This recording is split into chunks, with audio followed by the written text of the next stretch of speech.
A paz do Senhor Jesus, nestes versículos Deus vai falar contigo.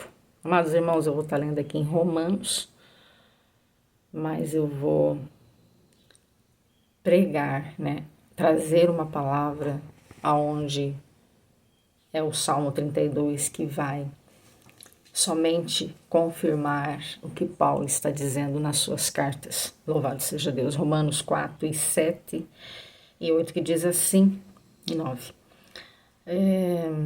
Bem-aventurado aqueles cujas maldades são perdoadas e cujo pecado são cobertos. Bem-aventurado o homem a quem o Senhor não imputa o pecado. Vem, pois, esta bem-aventurança sobre a circuncisão somente ou também sobre a incircuncisão?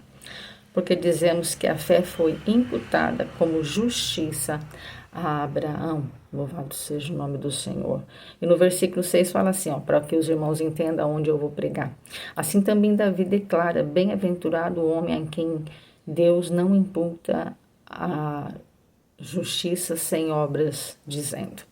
Louvado seja Deus. E aqui no Salmo 32 vai ser exatamente acerca daquilo que eu estou lendo aqui, amados irmãos, porque Davi era um homem usado por Deus e o Espírito Santo usava a vida, a boca de Davi. E o Salmo 32 começa relatando que bem-aventurado é aquele cujas transgressões são perdoadas e cujo pecado é coberto. Louvado seja Deus. Amados irmãos, nesse primeiro versículo nós vamos entender que Davi, ele errou, ele pecou, mas ele vai diante de Deus e pede perdão, porque ele conhecia e sabia que Deus era um Deus que perdoava e o Deus que tinha poder, de lançar os pecados dele no mar do esquecimento. E esse versículo também vem relatar o poder que tem na vida de Jesus Cristo e o sangue dele que tem o poder, de não somente encobrir, porque aqui Davi fala e relata sobre o pecado coberto, porque naquela época ainda se oferecia sacrifício e o sangue do animal só tinha o poder de cobrir para fazer com que o homem se aproximasse de Deus, mas hoje nós estamos falando do poder que está na vida e no sangue de Jesus, que é o poder de aniquilar, ou seja, ele não só cobre, mas como ele apaga, tem o poder de apagar. Aí ele relata assim no 2, bem-aventurado o homem em quem o Senhor não imputa maldade, cujo espírito não há engano. Então, nós vamos ver que ele não só perdoa, mas como ele também visita o nosso espírito e vê se na nossa vida há engano. Louvado seja Deus. Porque se tiver, e nós estivermos servindo a Ele, irmãos, Ele arranca o engano da nossa vida, Ele abre a nossa visão, Ele revela a verdade que liberta. O 3 fala assim, enquanto eu me calei, envelheceram os meus ossos pelos meus bramidos em todo dia. Aqui Davi está falando acerca da confissão, acerca da necessidade de falarmos, acerca de colocarmos para fora aquilo que está nos corrompendo dia após dia. Porque ele relata que com o pecado dele, enquanto ele escondeu ele, aleluias, ele sentia que os seus ossos estavam envelhecendo, apodrecendo. E muitas das vezes o pecado faz isso conosco. Por isso o Espírito de Deus, ele nos convida. Mas eu vou falar com quem, irmã Inês? Com Deus. Dobre o seu joelho no seu quarto e fala, Senhor, eu caí aqui, eu pequei ali. Eu fiz isso, mas eu não deveria, estou arrependido, estou entristecido. Porque, amados irmãos, o pecado tem que deixar a gente triste. Quando nós caímos no pecado, quando nós caímos em uma situação que a gente vê que a gente se enganou, que a gente errou, temos que correr para a misericórdia de Deus, porque a misericórdia de Deus é aberta 24 horas ainda na terra para nós. E aí a gente tem que recorrer a Ele, pedindo misericórdia e perdão, pedindo para que Ele visite o nosso coração e arranque de nós toda a raiz de mal que existe, porque somos mal. A palavra do Senhor nos fala isso, e o próprio Senhor fala. Ele fala, se vocês que são maus dão coisas boas para os vossos filhos, imagina o Pai do céu, que é bom o tempo todo. Então, Ele faz uma comparação muito boa aqui acerca de bondade, acerca de misericórdia.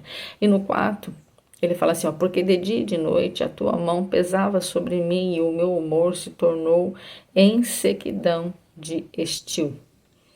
Amados irmãos, porque o Espírito de Deus, ele nos incomoda, ele nos inquieta a nos tirarmos dessa vida corrompida quando a gente dá um passo para Jesus. Se nós estamos vivendo no erro, no pecado, irmãos, e não existe uma incomodação na sua vida, você dizendo que está diante de Deus, é porque você realmente não está na presença. Porque quando nós estamos na presença, o Espírito Santo de Deus nos corrige e nos leva, sim, a ter uma vida separada e, se necessário, pedir perdão todos os dias pelos nossos pecados, porque erramos e pecamos todos os dias. Não é porque estamos na presença que somos melhores e mais santarrões do que ninguém. Não, mas a misericórdia do Senhor está sobre a nossa vida e o Espírito de Deus nos conduz e nos leva, amados irmãos, a estarmos diante de Deus com um coração reconhecendo que somos miseráveis e que somos pecadores. No 5 fala que ele confessou o pecado. E a minha maldade não encobrirei, dizia eu. Confessarei ao Senhor as minhas transgressões e tu perdoastes a maldade do meu pecado. Aqui ele já não se aguenta mais. Aqui o Espírito já confessou, já fez com que ele confessasse. Ele diz que ele joga para fora e ele confessa as transgressões, confessa o pecado e a maldade dele. A melhor coisa que tem na vida do homem e da mulher é quando ele reconhece que errou, que pecou e lança aos pés de Deus, pedindo a misericórdia. No 6 fala assim, ó, pelo que tendo aquele que é santo, orava-te a tempo de poder achar, até nos transbordar de muitas águas. Estas a ele não chegarão. Ele está dizendo e relatando, pelo que todo aquele que é santo orava a ti, a tempo de poder achar, até no transbordar de muitas águas. Ele estava sabendo que o único que podia limpar, né, o coração dele, a mentalidade dele, aquilo que estava matando, né, deixando ele cada dia mais seco, mais longe de Deus, era através da oração e se aproximando de Deus e achando diante de Deus um transbordar de muitas águas, porque só através de Deus e chegando a Ele é que nós somos limpos, né, lavado pelo poder da água do Espírito. O 7 fala assim, ó, tu és o lugar em que me escondo, tu me preservas das angústias, tu me cinges de alegria, cantos de livramento. Assim como Davi reconhecia a grandeza de Deus, reconhecia que nele é uma forma de nós nos escondermos, amados irmãos, porque se Deus não guardar a nossa vida, a nossa casa, nós seríamos fulminados, porque grande é a ira, grande é a raiva do adversário sobre a nossa vida, sobre a nossa história, porque ele sabe que quando nós vamos diante de Deus e pedimos perdão e nos arrependemos verdadeiramente, Deus apaga os nossos pecados e escreve uma nova história. E é exatamente em cima dessa história nova que o diabo vai trabalhar para você perder a fé, a esperança, a alegria. Mas Davi aqui relata que em Deus ele se esconde e que ele preserva a alma dele da angústia e ainda cinge ele de muita alegria com cantos de livramento. E é isso que Deus faz, amados irmãos. Louvado seja Deus. E eu acho lindo esse salmo, porque aqui no versículo 8 ele fala assim, ó, instruir-te-ei, ensinar-te-ei o caminho que deves seguir, guiando-te-ei com os meus olhos. Aqui já é Deus respondendo à oração de Davi. Aqui é Deus dizendo, fica tranquilo, se você está na minha presença, eu vou te ajudar, eu vou te auxiliar. Terá instrução da minha parte, terá ensino da minha parte, e eu vou te levar a caminhos que você deve seguir. Porque nós não podemos ficar dentro do nosso sentimento, dentro do nosso entendimento, nem muito menos achando que o que a gente pensa é certo, porque o coração do homem é enganoso. O nosso coração sempre vai levar nós para um caminho tortuoso, para um caminho da escuridão. Mas aqui Deus está dizendo, se você se arrepender, se você se converter, eu mesmo, através do meu Espírito, vou trazer instrução, vou trazer ensino, e haverá luz no no seu caminho. Louvado seja o nome do Senhor. É como que se o Senhor falasse assim conosco nesta manhã: os meus olhos estarão sobre os seus olhos e você vai ver aquilo que eu quero que você veja e você vai caminhar aonde eu quero que você caminhe, que são os caminhos de luz. Louvado seja o nome do Senhor. Aí o Senhor fala algo tremendo aqui, amados irmãos, que é no versículo 9, eu acho lindo, e aqui eu não quero que nenhum dos irmãos se ofenda, porque Deus de maneira nenhuma está nos chamando assim. Ele está falando assim, ó: não sejais como cavalo, nem como mula, que não tem entendimento, cuja boca precisa de cabresto e freio para que se não atirem a ti. Aqui Deus não está falando, ei, você é cavalo, ei, você é mula. Ele está falando, citando um exemplo. Por quê?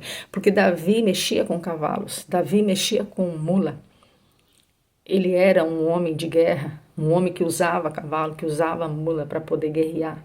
Então ele coloca e introduz exatamente aquilo que Davi tem no seu cotidiano, mas podemos trazer para nós, que Deus está dizendo: filho, filha, presta atenção, não seja como um cavalo que não tem entendimento, como uma mula que não tem entendimento.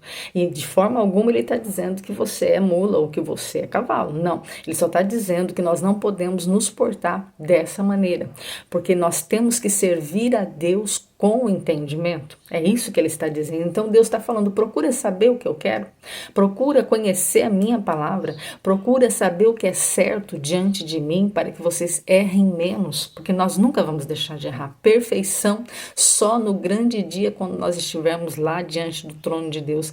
Mas enquanto estivermos aqui, seremos falhos, seremos homens com tendência a errar. Só que ele fala: procure me servir com entendimento. Procure, para que não haja, um cabresto de freio sobre as vossas bocas.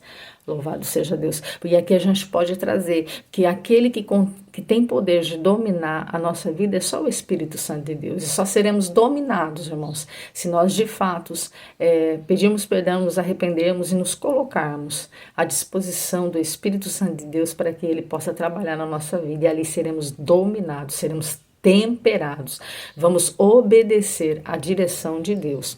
O 10 fala assim, o ímpio tem dores, muitas dores, mas aquele que confia no Senhor, a misericórdia cercará. Aqui ele está dizendo, amados irmãos, acerca de você estar enfermo, acerca de você estar passando por lutas, por situações, adversidades. Ele está dizendo, se você confia, se você entrega para Deus, haverá misericórdia. E a misericórdia de Deus cercará você. Aonde? Aonde você precisa. Nessa dor, nessa angústia, nessa aflição, nessa perca, nessa depressão, nessa aflição, nesse síndrome do pânico. Em tantas situações e adversidades que venham sobre a nossa vida, porque os que confiam no Senhor será cercado de misericórdia. Louvado seja Deus. O 11 fala assim, alegrai-vos no Senhor e regozijai-vos, vós justos, e cantai alegremente todos vós que sois reto de coração. Aqui ele está dizendo que quem está na presença de Deus é alegre, louvado seja Deus, regozija, é justo, tem cânticos de alegria. E nosso coração, ele é reto diante de Deus e diante dos homens. Amém, meus amados irmãos? Que Deus possa abençoar o vosso domingo. Seja um dia rico na paz do Senhor e que esse salmo possa cair ao seu coração e te trazer muita alegria e entendimento.